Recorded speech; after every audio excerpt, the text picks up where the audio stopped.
ሰላም እንደምን አላችሁ እንደምን ቆያችሁ ውድ የአዲስ ቲዩብ ዩቲዩብ ቻናላችን ቤተሰቦቼ ሰላምታዬ በያላችሁበት ይድረሳችሁ። እንኳን ደህና መጣችሁ ወደ አዲስ ቲዩብ ዩቲዩብ ቻናል። በዚህ ቻናል ላይ የተለያዩ መሰረታዊ የአማርኛና የእንግሊዝኛ ትምህርቶችን የሚታገኙበት ቻናል ነው ማለት ነው። ስለዚህ ሳብስክራይብ ካላደረጋችሁ ቤተሰብ ካልሆናችሁ ሳብስክራይብ በማድረግ ቤተሰብ በመሆን በየጊዜው የሚለቀቁ መሰረታዊ ትምህርቶች ወደ እናንተ በቀላሉ እንዲደርሱ ማድረግ ትችላላችሁ ማለት ነው። ከዚህ በተጨማሪ ደግሞ በኦንላይን መማር የምትፈልጉ ተማሪዎች በታች ባስቀመጥንላችሁ ስልክ በኢሞ፣ በዋትስአፕ፣ በቴሌግራም እየደወላችሁ መጀመር መማር ትችላላችሁ ማለት ነው። ቤተሰቦቻችን ዛሬ ደግሞ በጣም አስተማሪና አሪፍ የሆነ ቪዲዮ ይዤላችሁ መጥቻለሁ ማለት ነው። ቀጥታ ወደ ቪዲዮ እንገባለን።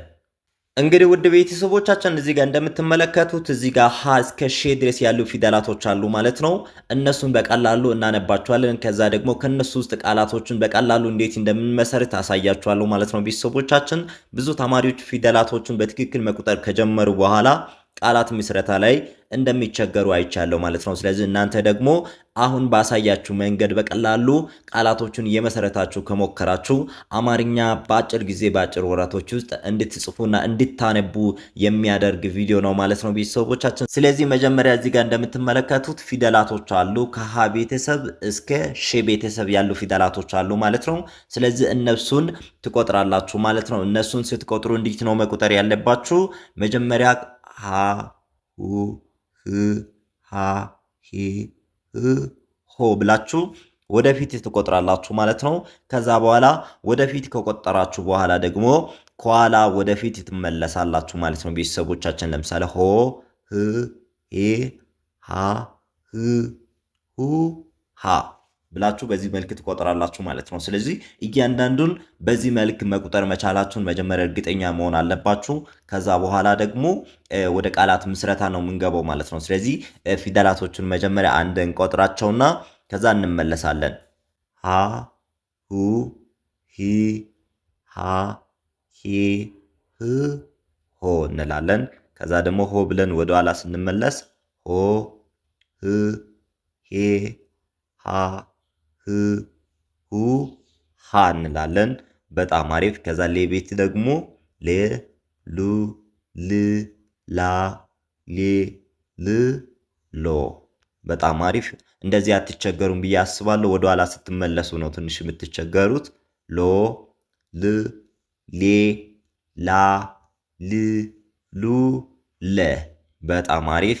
ከዛ ሐመር ውሃ ናት። እዚች ጋር ደግሞ ሃ ሁ ሂ ሃ ሄ ህ ሆ። በጣም አሪፍ። ከዛ ሆ ህ ሄ ሃ ህ ሁ ሃ። በጣም አሪፍ። ከዛ ደግሞ መ ቤተሰብ መ ሙ ሚ ማ ሜ ም ሞ። ከዛ ሞ ብለን ደግሞ እንመለሳለን። ሞ ም ሜ ማ ሚ ሙ ሜ። የሴ ቤተሰብ ደግሞ ሴ ሱ ስ ሳ ሴ ስ ሶ እንላለን። ከዛ ሶ ብለን ደግሞ እንመለሳለን። ሶ ስ ሴ ሳ ስ ሱ ሰ። በጣም አሪፍ። የሬ ቤተሰብ ደግሞ ሬ ሩ ሪ ራ ሬ ር ሮ ትላላችሁ። ከዛ ሮ ብላችሁ ደግሞ ስትመለሱ ሮ አለች። ር ሬ ራ ር ሩ ሬ። በጣም አሪፍ። ሴ ቤተሰብ ደግሞ ሰ ሱ ሲ ሳ ሴ ስ ሶ። በጣም አሪፍ። ሶ ስ ሴ ሳ ሲ ሱ ሰ። በጣም አሪፍ። ኦኬ። የሼ ቤተሰብ ደግሞ ሸ ሹ ሽ ሻ ሼ ሽ ሾ። ከዛ ትመለሳላችሁ። ሾ ሽ ሼ ሻ ሽ ሹ ሸ። በጣም አሪፍ። ተመለከታችሁ? ኦኬ። ስለዚህ አሁን ምንድነው የምናደርገው ቤተሰቦቻችን? ከነዚህ ውስጥ በጣም ቀለል ያሉ ቃላቶችን እየመሰረትን እንሞክራለን። እናንተ መጀመሪያ እርግጠኛ መሆን ያለባችሁ ወደፊት መቁጠር ብቻ አይደለም። አሁን እንዳልኳችሁ ወደ ኋላ መቁጠርን በደንብ መሞከር አለባችሁ። ወደ ኋላ ስትቆጥሩ ሸምድዳችሁ መቁጠር አትችሉም። ለምን? ስለሚያስቸግር። እያንዳንዷን ፊደል ካለያችሁ በስተቀር መቁጠር አትችሉም። ስለዚህ ወደኋላ በትክክል ቆጠራችሁ ማለት ፊደላቶቹን ለይታችኋል ማለት ነው። ኦኬ አሁን ከነሱ ውስጥ ደግሞ ቃላቶቹን በጣም ቀለል ባለ መልክ ነው የምንመሰርታቸው። ስለዚህ እናንተ እያንዳንዷን በትክክል ካያችሁ በኋላ ደግሞ በራሳችሁ ትሞክራላችሁ ማለት ነው። ስለዚህ አሁን የመጀመሪያዊቷን ቃላት እንመሰርታለን። ስለዚህ እቺኛዋ የመጀመሪያዊቷ ማናት? እቺ አሁን የጻፍናት ሆ ፊደል ናት። አያችሁ ሆ ፊደል አለች። ከዛ ደግሞ አንድ እንጨምራለን ሄ ፊደል አለች።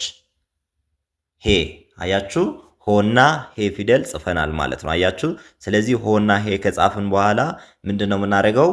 ከዚህ ጋር መተን እናያለን ከየት እንዳመጣናቸው እንመለከታለን። ስለዚህ ቤተሰቦቻችን ሆ ፊደል እዚች ጋር ያለችው ከሃ ቤት ሰባተኛዋ ናት ማለት ነው። ሆ ፊደል እሷ ናት ማለት ነው እዚች ጋር ያለችው።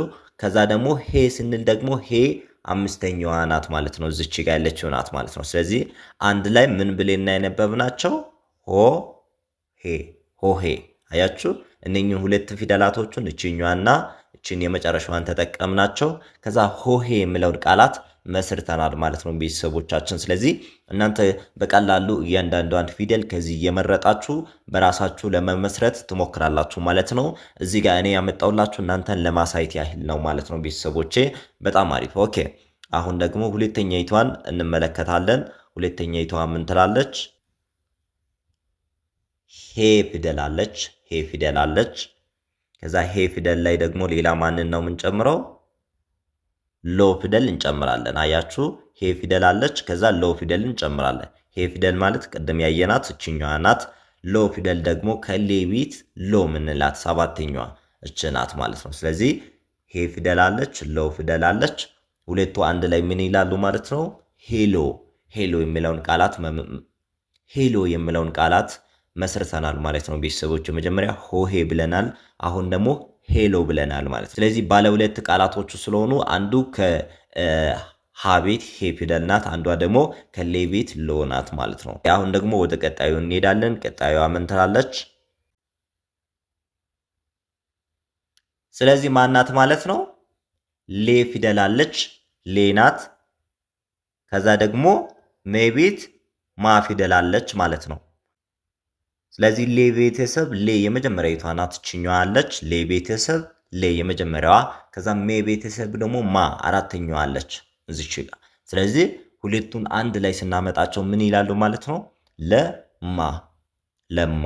አያችሁ ለማ የሚለውን ለመጻፍ ከፈለጋችሁ መጀመሪያ የሌ ቤተሰብ ሌ ፊደል የመጀመሪያዊቷን ትመርጣላችሁ። ወደ ሜ ቤተሰብ ትመጡና ሜ ቤተሰብ ቆጥራችሁ እስከ ማ ድረስ ትመጡና ማ ፊደል ትወስዳላችሁ። ከዛ ለማ። በጣም ቀለል ያሉ ቃላቶች ናቸው። ለማ። ኦኬ ሶስተኛይቷ ለማ ትላለች። ከዛ ደግሞ አሁን ወደ አራተኛይቷ እንሄዳለን። አራተኛይቷ ደግሞ ምን ትላለች? ሼ ቤተሰብ አራተኛዋ ፊደል ማናት? ሻ ፊደል ናት። ከዛ ደግሞ ሜ ቤተሰብ አራተኛይቷ ፊደል ማናት? ማ።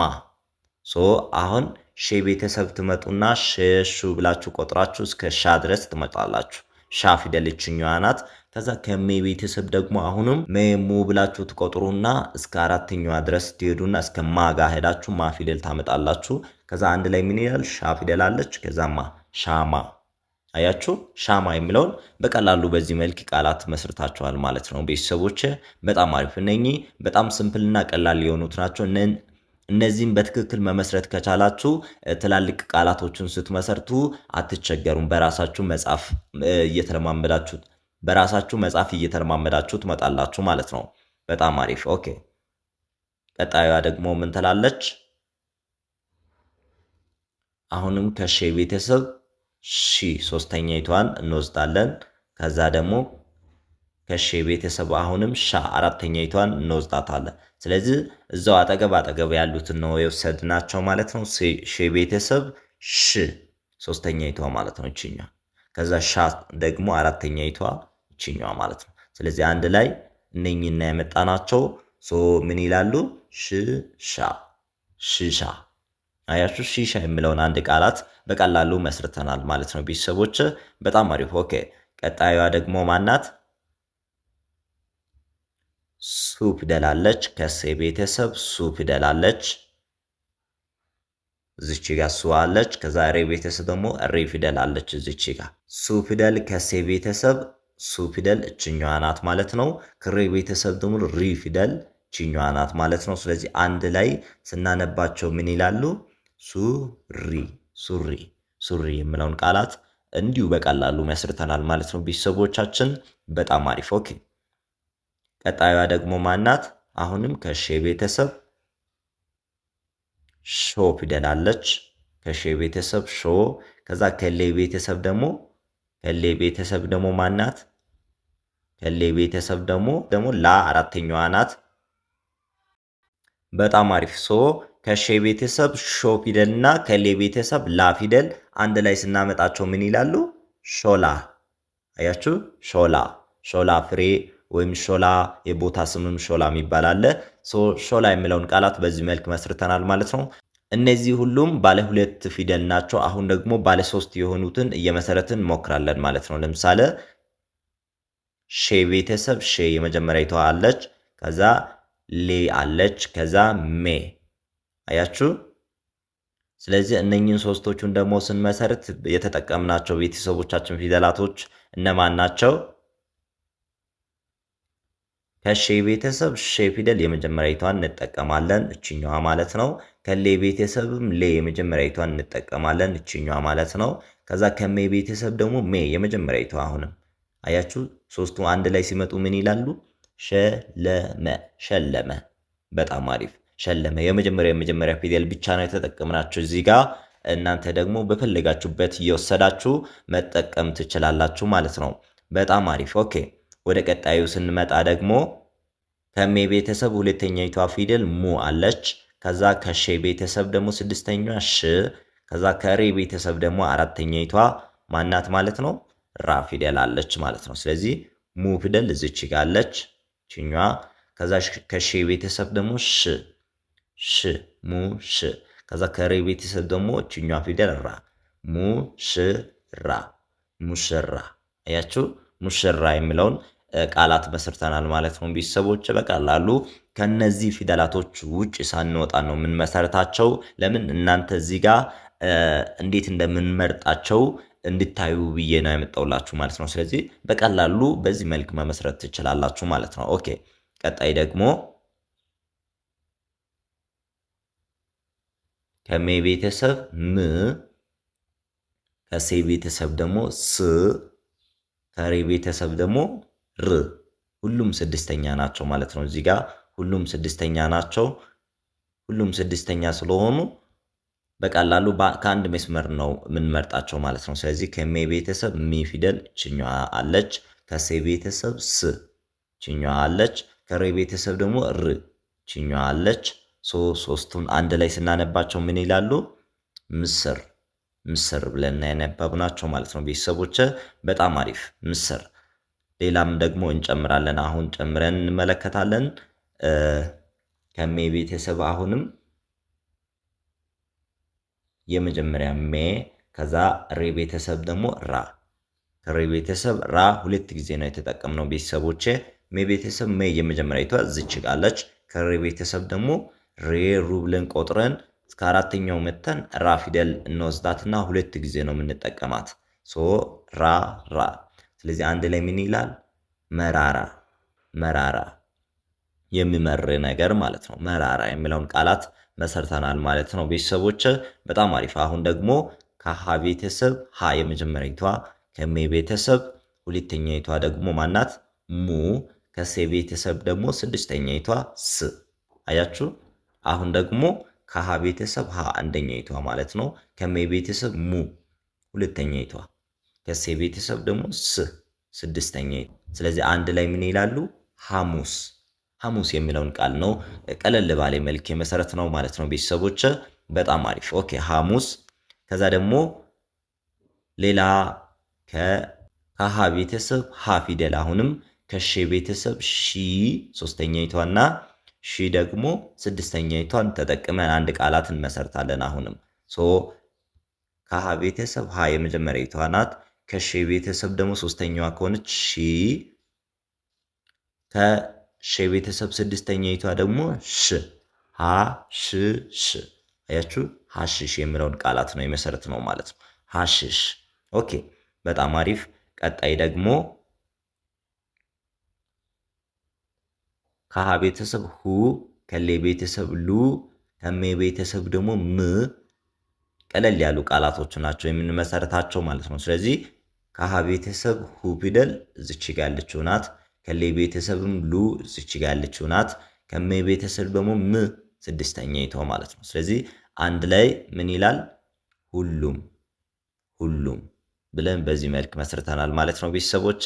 በጣም አሪፍ። ኦኬ መጨረሻ ላይ ደግሞ ከሜ ቤተሰብ ም ስድስተኛይቷ፣ ከዛ ደግሞ ከሴ ቤተሰብ የመጀመሪያይቷ ሴ፣ ከዛ ደግሞ መጨረሻ ላይ ከሴ ቤተሰብ አሁንም ሶ የመጨረሻኛይቷ ተጠቀምን ማለት ነው። ስለዚህ አሁን ምን የሚል ቃል ነው የመሰረት ነው ማለት ነው ቤተሰቦች። ሜ ፊደል እዚች ጋ አለች፣ ከዛ ሴ አለች እዚች ጋ የመጀመሪያይቷ፣ ከዛ ሶ ደግሞ አለች እዚች ጋ።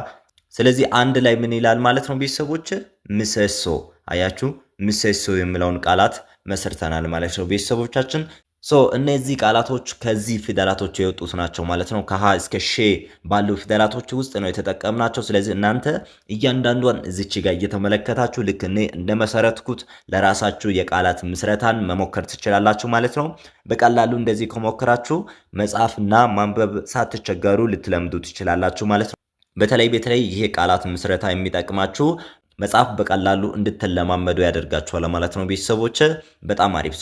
ጥያቄ ካላችሁ መጠየቅ ትችላላችሁ። እነኚህ በጣም አሪፍ ቪዲዮዎች ናቸው ማለት ነው። ሌላ በቀጣይ ቪዲዮ ይዤ እመጣለሁ ማለት ነው። እናንተ እነኚህን በደንብ አድርጋችሁ እንድትመለከቱና እንድትሞክሩ አበረታታችኋለሁ ማለት ነው።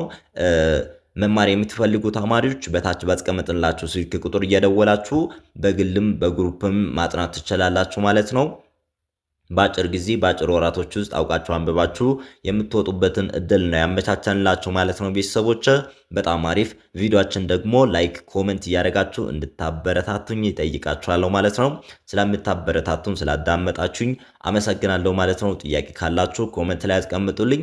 በሌላ ቀን በሌላ ቪዲዮ እስክንመለስ ድረስ ሰናይ ጊዜ። አመሰግናለሁ።